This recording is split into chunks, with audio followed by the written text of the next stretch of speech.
जय हिंद साथियों, एक बार फिर स्वागत है आप लोगों का कॉम्पिटिटिव जंक्शन में। आज हम लोगों का टॉपिक है आर्टिकल 16।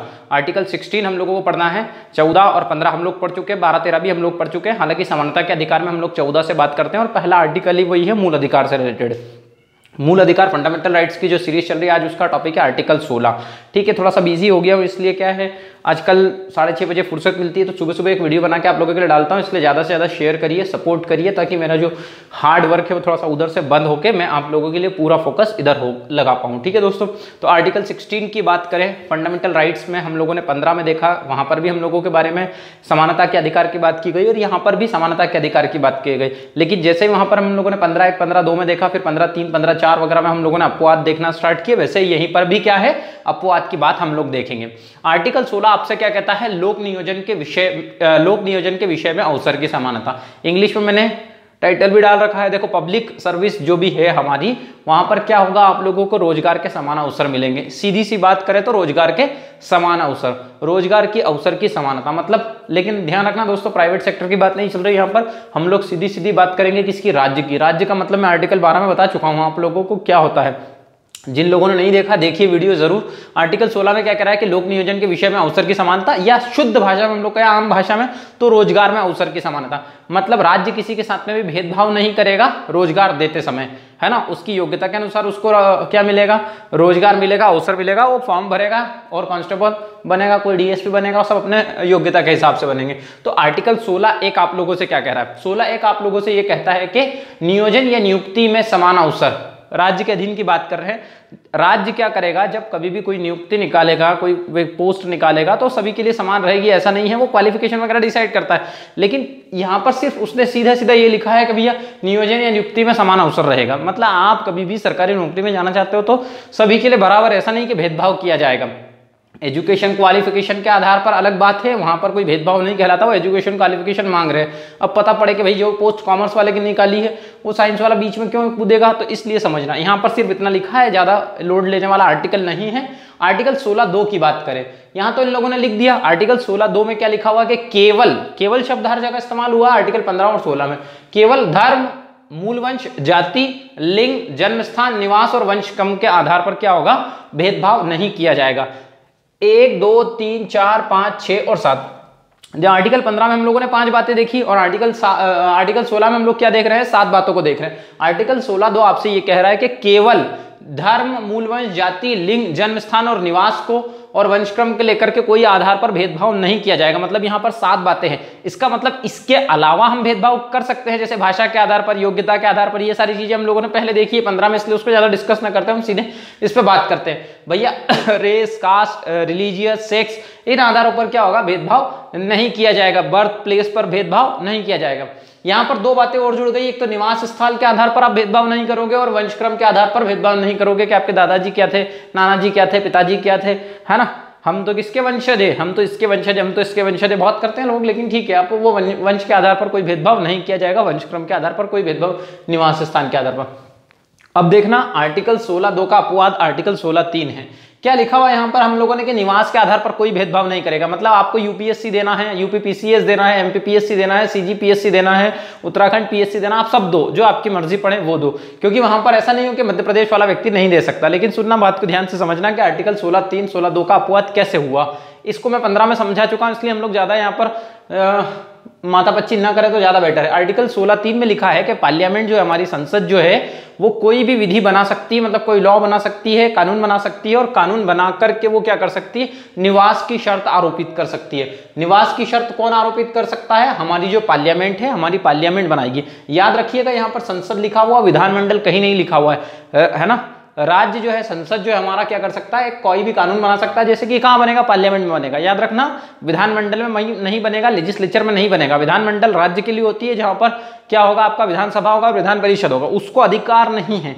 आर्टिकल 35 के तहत उसको अधिकार प्राप्त है, किसको, संसद को, कि संसद को यह अधिकार प्राप्त है कि वो विधि बनाकर निवास की शर्त आरोपित कर सकती है। मतलब यहाँ पर क्या हुआ, फिर भेदभाव वाली बात आ गई। लेकिन सुनना, क्यों ऐसा लिखा हुआ है यहाँ पर कि विधि बनाकर क्या कर सकती है, निवास की शर्त आरोपित कर सकती। कुछ जगह विशेष परिस्थिति होती है और उन विशेष परिस्थितियों में जो पिछड़ा इलाका है वहां पर क्या कर सकते हो, निवास की शर्त आरोपित कर सकती है कि भैया यहाँ पर पहले ही तो इन लोगों की क्या बोलते हैं मेजोरिटी कम है और उसके बाद में भी इनका पर्याप्त प्रतिनिधित्व नहीं है। कहां पर, राज्य सेवाओं में प्रतिनिधित्व नहीं है इनका, इसलिए हम लोग क्या कर सकते हैं, निवास की शर्त आरोपित कर सकते हैं। ये कब डाला गया सॉरी डाला गया नहीं, ये तो पहले से ही था। 97 कॉन्स्टिट्यूशनल अमेंडमेंट एक्ट 2012 की हम लोग बात करें तो 98वां संविधान संशोधन अधिनियम 2012 के द्वारा आर्टिकल 371J जोड़ा गया, 371J जोड़ा गया।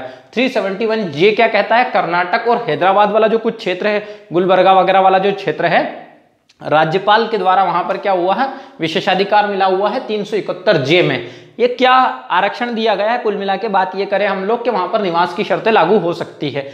अब ये जब आपके पास लक्ष्मीकांत रहती है तो आप समझ नहीं पाते कि कौन सा चीज किससे रिलेटेड है। 98 जब वो लिस्ट दे रखी है संविधान संशोधन की, वहां जाकर देखना कि पूरा थोड़ा सा लंबा चौड़ा उन्होंने पैराग्राफ लिखा हुआ है, तो वहां पर कर्नाटक हैदराबाद के बारे में क्या लिखा और कमेंट करके जरूर बताना कि 371J के तहत उसको विशेष चीजें दे के रखी। और मैंने इसको याद भी करवाया था, जब मैंने पहले ही कहा है कि आप लोगों को जो मैं पढ़ाता हूँ 100% वो एग्जाम में आता ही आता। मैं ऐसा तो नहीं कहता कि वही चीज आती, पर आपके कॉन्सेप्ट क्लियर हो जाते हैं। इस बार वाली जो प्रीलिम्स हुई थी उसमें 65 question to the point direct पढ़ाए हुए थे। ये 100% गारंटी से जो भी बच्चे मुझसे पढ़े हैं उनको पता है कि मैंने स्क्रीनशॉट लेके ऑडियो रिकॉर्डिंग के लिए बोला था कि मैं जो बोल रहा हूँ वो कर लेना, आपका 65 कहीं नहीं जाएगा, बाकी 10 नंबर आप अपने हिसाब से कर सकते हो, है ना। इससे ज्यादा कट ऑफ जाता नहीं है, वो पेपर के ऊपर, सिचुएशन के ऊपर डिपेंड करता है। तो कर्नाटक हैदराबाद, और बोल भी दिया था कि ऑडियो रिकॉर्ड कर लेना, बाद में बोलोगे नहीं तो सर तो बत्ती देते हैं। नहीं, बत्ती नहीं देने की आदत नहीं है, अपन मेहनत करते हैं, सीधी बात है। कर्नाटक हैदराबाद आर्टिकल 16(4) की हम लोग बात करें तो ये समझ में आया कि संसद क्या कर सकती है, निवास की शर्त लगा सकती है। तो 371J जोड़ा गया, संसद के द्वारा बनाया गया कानून है, विधानमंडल के द्वारा नहीं कि कर्नाटक राज्य ने बना दिया। आर्टिकल 16(4) की बात करें तो पिछड़े हुए नागरिकों के किसी वर्ग के पक्ष में नियुक्ति या पदों का आरक्षण, मतलब जो हमारी बैकवर्ड क्लासेस है, अदर बैकवर्ड क्लासेस है, इन बैकवर्ड क्लासेस के लिए जो नागरिक है उन लोगों के लिए हम क्या कर सकते हैं, आरक्षण का प्रावधान कर सकते हैं नियुक्ति के संबंध में। जब कभी नियुक्ति होगी तो उनको आरक्षण दिया जा सकता है, ये हम लोग बात करें। अब पहली बात तो हमारे संविधान में पिछड़ों को दिखाया ही नहीं है, दिखाया नहीं, क्या मतलब परिभाषित नहीं किया गया है। अदर बैकवर्ड क्लासेस को हम लोगों ने परिभाषित नहीं करके रखा है कि क्या है। तो कौन है ये पिछड़े, तो पिछड़े कौन है ना, जो पिछड़ चुके हैं, किस आधार पर, सामाजिक और शैक्षणिक आधार पर। तो आधार क्या है, सामाजिक और शैक्षणिक। आर्टिकल 340 राष्ट्रपति को ये पावर देता है, शक्ति देता है कि वो एक आयोग का गठन करेगा जो समय समय पर जांच करेगा कि भैया भारत देश में कितने पिछड़े वर्ग आते हैं, इन चीजों के बारे में जांच करेगा। तो इसका गठन कौन करता है, राष्ट्रपति करता है। 340 के तहत उसको पावर मिली हुई है। तो पिछड़े कौन है, बालाजी बनाम मैसूरवाद 1963 में ये केस सुप्रीम कोर्ट के पास गया कि भैया कौन है पिछड़े, हमको बताओ तो सही, पता तो चलना चाहिए। ये केस जब सुप्रीम कोर्ट के पास गया तो उन्होंने बोला कि भाई वो वर्ग पिछड़ा है जो सामाजिक व शैक्षणिक दृष्टि से पीछे छूट गया है, सामाजिक व शैक्षणिक दृष्टि से जो पीछे छूटा है वो वर्ग पिछड़ा है। दूसरी उन्होंने कंडीशन और बताई कि उसका वर्ग उस वर्ग का राज्य के अधीन पर्याप्त प्रतिनिधित्व नहीं है, मतलब जो सर्विसेज है उनमें उनकी संख्या क्या है, कम है, किसी कारणवश उनकी संख्या कम है तो उनको आगे लाने के लिए हम क्या कर सकते हैं, पर्याप्त। जैसे कि आप लोगों ने देखा होगा कि कई लोगों को, आप लोगों ने मुंह से सुना होगा कि यूपीएससी ज्यादातर कौन क्लियर करते हैं, डॉक्टर्स, इंजीनियर्स, जनरल कैटेगरी वाले वगैरह, ये चीजें। तो ये जनरल बात है। हालांकि हम लोग आरक्षण के ऊपर किसी दिन अच्छी खासी लंबी चौड़ी लाइव बहस करेंगे तो मजा आएगा, यहाँ पर हम लोग बहस करेंगे तो मजा नहीं आएगा, फिर आप कमेंट करोगे मैं जवाब दूंगा, मतलब नहीं है। तो कुछ लोग ऐसा कहते हैं तो इसका मतलब ये हुआ कि बाकी लोगों का पर्याप्त प्रतिनिधित्व नहीं है। इसका मतलब उन लोगों को हम आरक्षण देके क्या कर सकते हैं, आगे बढ़ा सकते हैं। ये क्या कहता है, आर्टिकल 16(4) कहता है। ये तो हम लोगों ने बात कर ली कि आर्टिकल 340 के तहत राष्ट्रपति को ये पावर्स दे रखी है। लेकिन अब दोस्तों ये पावर्स के तहत राष्ट्रपति ने क्या करा, तो देखना दोस्तों कि भैया राष्ट्रपति ने क्या करा, एक पिछड़ा वर्ग आयोग का गठन किया 1979 में। किसके, उसके अध्यक्ष थे बीपी प्रसाद। अब ये द्वितीय पिछड़ा वर्ग आयोग है, सेकंड जो है अदर बैकवर्ड कमीशन से, तो इसके अध्यक्ष थे बीपी मंडल, बिंदेश्वरी प्रसाद मंडल, बहुत बड़े नेता थे बिहार के। इनकी अध्यक्षता में एक आयोग का गठन किया गया। तो पहला पिछड़ा वर्ग आयोग कौन सा था, तो पहला पिछड़ा वर्ग जो आयोग था 1953 में उसका गठन किया गया था काका कालेलकर की अध्यक्षता में। अध्यक्ष कौन थे उसके, याद रखना, बहुत इंपॉर्टेंट है, प्रीलिम्स में बहुत ज्यादा काम आएगा ये, और मेंस में भी 3 मार्क्स में आ जाएगा। बस इतना लिखा रहेगा मंडल आयोग, मंडल कमीशन। फिर क्या करोगे आप, तो याद रखिएगा मंडल कमीशन में क्या क्या लिखना है, ये सब चीजें आप लोगों को 3 मार्क्स में काम आएगी। तो काका कालेलकर की अध्यक्षता में 1953 में गठन किया और उन्होंने अपनी रिपोर्ट सौंपी 1955 में। उनने कहा कि भैया पिछड़े वर्ग को आरक्षण देना चाहिए सामाजिक, लेकिन उनकी बात पे किसी ने ध्यान नहीं दिया, किसी ने भी ध्यान नहीं दिया उनकी बात पे। फिर 1979 में जब मोरारजी देसाई की सरकार आई तो उन्होंने बीपी मंडल की अध्यक्षता में एक द्वितीय पिछड़ा वर्ग आयोग का गठन किया, जिसने रिपोर्ट अपनी 1980 में सौंपी। उस 1980 की रिपोर्ट में उसने कहा, भाई रिपोर्ट में कहा कि भैया इनको आरक्षण मिलना चाहिए। 3743 यहाँ पर पिछड़ी जाति उन्होंने ये दिया, और सिफारिश की 52% उन्होंने बताया कि पिछड़ी जाति है। उन्होंने सिफारिश की कि 27% इनको आरक्षण देना चाहिए, है ना। रिजर्वेशन उनको क्या करना चाहिए, देना चाहिए। रिजर्वेशन लिख दिया, आप लिख दिया, देना चाहिए। फिर क्या हुआ, सरकार ही चेंज हो गई। 1980 में इंदिरा गांधी की सरकार आ गई तो ये मामला वहीं क्या हो गया, रफा दफा हो गया, क्योंकि सरकार ही चेंज हो गई। तब सरकार चेंज हो गई तो क्या होगा। फिर 1990 में क्या हुआ कि इसको लागू किया गया। किसको, ये पिछड़ा वर्ग आयोग ने जो सिफारिश की थी 27% आरक्षण को लागू किया गया। किसके द्वारा, विश्वनाथ प्रताप सिंह की सरकार के द्वारा। बहुत आंदोलन हुआ था उसके खिलाफ, वीपी सरकार के खिलाफ बहुत आंदोलन हुआ था, स्टूडेंट ने भी आंदोलन किया था, बहुत सारी चीजें और बहुत कुछ दंगे फसाद भी हुए थे उस समय। 1990 में लागू किया वीपी सिंह सरकार के टाइम पे। अब जैसे वीपी सिंह सरकार गई, 1991 में नरसिम्हा सरकार आ गई। इस नरसिम्हा सरकार क्या, नरसिंह राव की सरकार आई, मतलब प्रधानमंत्री नरसिंह राव बने, वीपी सिंह सरकार गिर चुकी है। तो फिर उसके बाद में नरसिंह राव की सरकार बनी तो इन्होंने 2 बातें और इंक्लूड कर दी कि आर्थिक आधार पर भी आरक्षण को जोड़ दिया इन्होंने, और उसके बाद में 10% अतिरिक्त आरक्षण दिया जाएगा। किसको, उच्च जातियों को 10% अतिरिक्त आरक्षण, जैसे आज मोदी जी ने करा हुआ है। आप लोगों को लगता है पहली बार हुआ, पहली बार नहीं हो रहा है, बहुत बार हो चुका है। 10% ये अतिरिक्त गरीबों के लिए आरक्षण की बात की गई और ये मांग काफी समय से उठती रहती थी और आज भी क्या है, मांग उठी तो मोदी जी ने तो कर दिया। खैर हम लोग देख ही चुके हैं 15/6 में क्या डाला गया है ना। अब ये जो चीजें थी कि 10% आर्थिक आधार पर आरक्षण लिखा गया है, ये मामला कहां चले गया, सुप्रीम कोर्ट पहुंच गया। सुप्रीम कोर्ट पहुंचने के बाद में इस मामले को न जाना जाता है इंदिरा साहनी वर्सेस भारत संघ के नाम से। 1992 में यह मामला जब गया, इंदिरा साहनी वर्सेस भारत संघ के नाम से आना था। आरक्षण को लेकर अब तक का सबसे बड़ा केस था ये। आरक्षण को लेकर इंदिरा साहनी वर्सेस भारत संघ का जो मामला है 1992 का, वो अब तक का सबसे बड़ा केस था।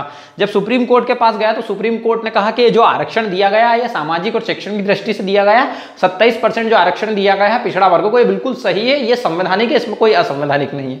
दूसरी बात उन्होंने कही कि आर्थिक आधार पर जो आरक्षण की बात की है 10% की, ये गलत है, इसको हटा दिया गया। देखो हटा दिया गया। अब आप बोलोगे कि मोदी जी ने जो करा उसको क्यों नहीं हटाया, तो मैं बताता हूं आगे जाकर के, थोड़ा सा ध्यान रखना कि आर्थिक आधार पर जो आरक्षण दिया गया वो बिल्कुल गलत है ना। तो इन्होंने कोई संवैधानिक संशोधन नहीं किया था, लेकिन मोदी जी ने क्या संवैधानिक संशोधन किया है। तो संवैधानिक संशोधन को फिर क्या कोर्ट में चुनौती दे सकते हैं वो कोर्ट में, लेकिन जब संवैधानिक संशोधन ही कर दिया गया वहां पर, तो फिर उसके बाद में क्या है, फैसला सरकार के पक्ष में ही आना है। और मैं आप लोगों को पहले ही बता चुका हूं कि यदि सरकार पावरफुल है ना तो सुप्रीम कोर्ट अपने आप कमजोर हो जाता है, ये भी ध्यान रखिएगा। तो नियुक्ति में आरक्षण, प्रोन्नति में नहीं। एक और बात सुप्रीम कोर्ट ने कही वही है, जब नियुक्ति में हम आरक्षण दे सकते हैं, जब कभी भी आपको अपॉइंटमेंट करना है तो आप आरक्षण दे सकते हो, लेकिन आपको प्रमोशन देना, जैसे भाई। और एक क्रीमी लेयर सिद्धांत का भी दिया उन्होंने, जिसको हम लोग मलाईदार परत कहते हैं। क्रीमी लेयर का सिद्धांत दिया सुप्रीम कोर्ट के द्वारा कि जो पिछड़ा वर्ग था, जब हमने उसको क्या कर दिया, नौकरी दे दी, नियुक्ति में नौकरी दे दी, और वो अब क्या हो गया, क्रीमी लेयर के सिद्धांत का पालन कर रहा है, तो अब उसको जो है क्या बोलते हैं, आरक्षण नहीं दिया जाएगा। और प्रमोशन में भी आरक्षण नहीं दिया जाएगा, प्रोन्नति में कोई आरक्षण नहीं मिलेगा। ठीक है। दूसरा, सुप्रीम कोर्ट के द्वारा एक नियम बताया गया, आगे बढ़ाओ वाला नियम, इसको बोलते हैं आगे बढ़ाओ वाला नियम, इसको इंग्लिश में बोलते हैं कैरी फॉरवर्ड का नियम। कैरी फॉरवर्ड का नियम क्या है, 50% का उल्लंघन नहीं करो। सॉरी रुको, ये ध्यान से सुनो, कैरी फॉरवर्ड का नियम क्या है।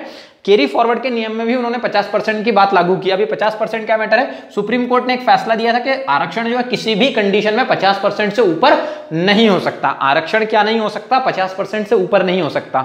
यह बात तो उन्होंने कही। इसके साथ में उन्होंने जो कैरी फॉरवर्ड का नियम दिया है उसमें भी 50% का उल्लंघन न हो, यह बात कही। अब समझो कि कैरी फॉरवर्ड का नियम क्या है। मान लो कि 100 पोस्ट निकली है और 100 पोस्ट में से क्या हुआ कि 27% ओबीसी के लिए मिली हुई है, तो 27 सीटें। मान लीजिए 27% में से क्या हुआ, 25% सीटें ही भराई।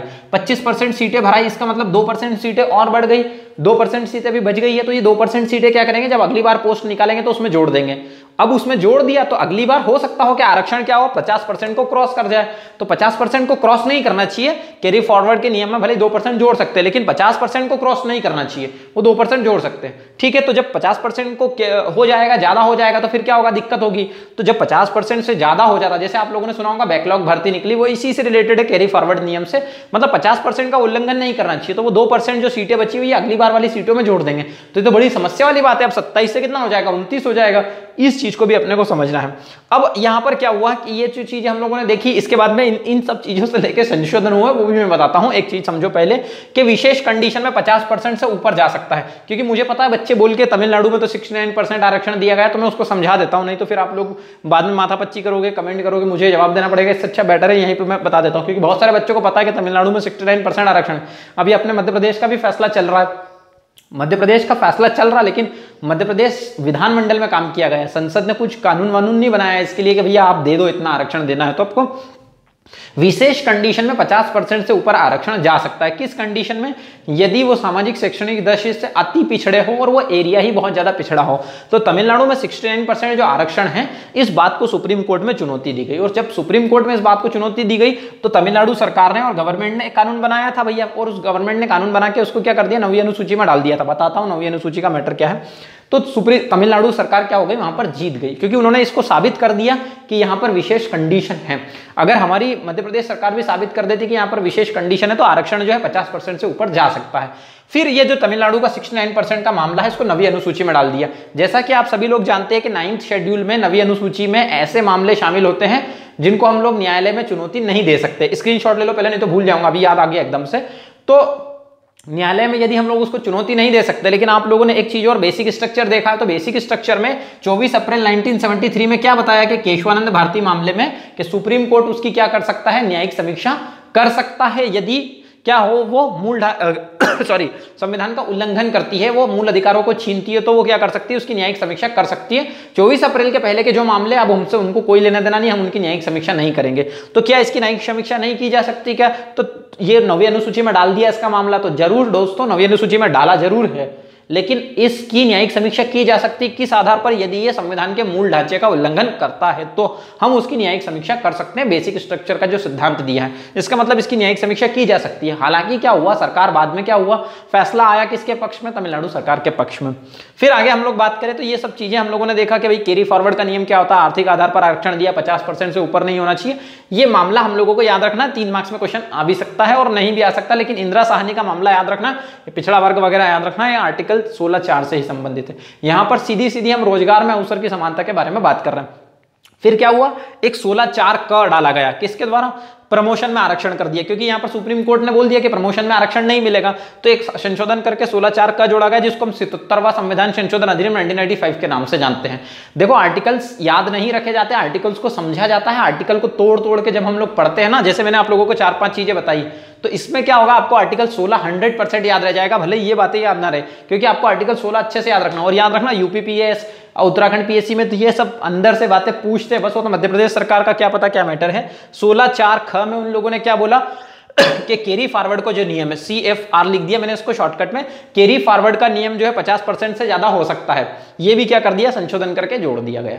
अब ये चीजें क्या हुआ आगे, फिर हम लोगों ने इसको, तो ये मैटर पे अभी तक चुनौती वनौती जो भी है हम उसको बाद में समझा करेंगे, क्योंकि अभी हम लोगों को इतना ज्यादा काम नहीं है, और ये 16(4) का बस सब समझने के लिए, सिर्फ आप लोगों के लिए कि आपको पता रहे कि हमारे संविधान में क्या लिखा हुआ है। 16(5) की बात करें हम लोग, तो 16(5) में क्या लिखा हुआ है कि विशिष्ट धर्म के लिए कोई भी जो है संस्था है, न्यास है, परिषद है, ट्रस्ट वगैरह बना रखी है, उनमें जो है किसी विशेष धर्म जो है, विशिष्ट धर्म है, उनकी नियुक्ति की जा सकती है। उनकी नियुक्ति के संबंध में संसद जो है कानून बना सकती है। उसको पार्लियामेंट को अधिकार है इस बात का कि किसी विशिष्ट धर्म को लेकर, जैसे मान लो मौलवी नियुक्त करना है कहीं पर मस्जिद में, या कहीं पर जैसे राम मंदिर बन रहा है, तो भैया एक संस्था बना दिया, ट्रस्ट बना दिया, कानून बना दिया संसद के द्वारा कि भैया इस तरीके से इनके जो है प्रमुख चुने जाएंगे। ये चीजें कौन कर सकती है, सरकार कर सकती है। तो इसका मतलब ये है कि ये इसका उल्लंघन हो रहा है कि धर्म के आधार पर हम भेदभाव कर रहे हैं, तो नहीं हो सकता, ऐसा भेदभाव नहीं हो रहा है, क्योंकि जिसकी जो चीजें हैं वो उसको वो मिलने वाली है। ऐसा तो नहीं है कि हम किसी और को वहां पर बिठा देंगे पद पर। तो 16(6) की हम लोग बात करें, इतना ज्यादा हम लोगों को याद भी नहीं रखना है, हम लोगों को मेन तो ये आर्टिकल 16(4) तक ज्यादातर याद रखना, और ये मंडल कमीशन 3-3 मार्क्स वगैरह में आएंगे तो ये याद रखना है। अब 16(6) की हम लोग बात करें तो 16(6) में आप लोगों को पता है कि अभी 2019 में ही संशोधन हुआ है, तो आप लोगों को हमेशा करंट से अपडेट रहना दोस्तों। अगर आप करंट से अपडेट नहीं रहोगे, आपका सिलेक्शन नहीं होगा, क्योंकि वो करंट से रिलेटेड करके ही सारी चीजें पूछते हैं। तो 16(6) में ये बात लिखी EWS, इकोनॉमिकल वीकर सेक्शन के बारे में है कि भैया आर्थिक 10% का जो आर्थिक आधार पर आरक्षण दिया गया है, हम लोगों ने उधर देखा किसमें, शैक्षणिक संस्थान में आरक्षण है, और यहाँ पर क्या है, रोजगार के विषय में अवसर दिया गया है। किसको, आर्थिक आधार पर आरक्षण जो दिया गया है 10% जनरल वालों को। लेकिन इसमें भी क्रीमी लेयर का सिद्धांत लागू होता है, क्रीमी लेयर का सिद्धांत यहाँ पर भी लागू होता है। मैं बता चुका हूँ आर्टिकल 15 में कि क्रीमी लेयर का सिद्धांत क्या होता है, लिस्ट बताई गई है। ठीक है दोस्तों, थोड़ी सी तबीयत वगैरह भी ठीक नहीं है, हालांकि मैं आप लोगों के लिए प्रयास करूंगा, और मेरा एक जैसे ही हम लोगों का ये टॉपिक जितनी जल्दी खत्म हो, उच्चतम न्यायालय वगैरह ये सब खत्म होने के बाद में मैं आप लोगों के लिए दूसरा भी टॉपिक चालू करूंगा, और हम थोड़ा सा इकोनॉमिक्स के बहुत सारे पोर्शन स्टार्ट करने वाले, साइंस एंड टेक्नोलॉजी के जो नया पोर्शन डाला है वो भी नोट्स तैयार होते जा रहे हैं आपके, धीरे धीरे सब चीजें होती जाएंगी। अभी वैकेंसी भी नहीं आ रही, इसलिए मैं ज़्यादा थोड़ा सा अभी मैं भी धीरे धीरे कोशिश कर रहा हूँ। अगर आप लोगों को ये प्रयास अच्छा लग रहा है, देखिए अभी मैं इसके बाद पेंटिंग करने जाने वाला हूँ, अपना वही काम है, तो वो पुराना काम मैंने अपनाया है, क्योंकि दूसरा काम मिल नहीं रहा है अभी इस कंडीशन में और बहुत दिक्कत आ रही है, समस्या आ रही है। तो हो सके तो मदद करिए, ज़्यादा से ज़्यादा शेयर करिए, जितने भी अपने दोस्त हैं उनको बताइए, ज़रूर बता। देखिए स्मार्ट बोर्ड से कोई लेना देना नहीं है, पढ़ाई करने वाला कैसे भी पढ़ाई कर लेता, मेरा काम है समझाने का। आप लोग स्क्रीनशॉट लेते हो, अपने नोट्स बना लेते हो, स्मार्ट बोर्ड की क्या ज़रूरत है इसमें स्मार्ट बोर्ड की कोई ज़रूरत नहीं है। तो दोस्तों ज़्यादा से ज़्यादा शेयर कीजिए, सब्सक्राइब कीजिए और साथ ही बेल आइकन को दबा लीजिए, ऑल पर क्लिक कीजिए ताकि आपको लेटेस्ट नोटिफिकेशन मिलते रहे। जय हिंद, धन्यवाद, मिलते हैं नेक्स्ट वीडियो में।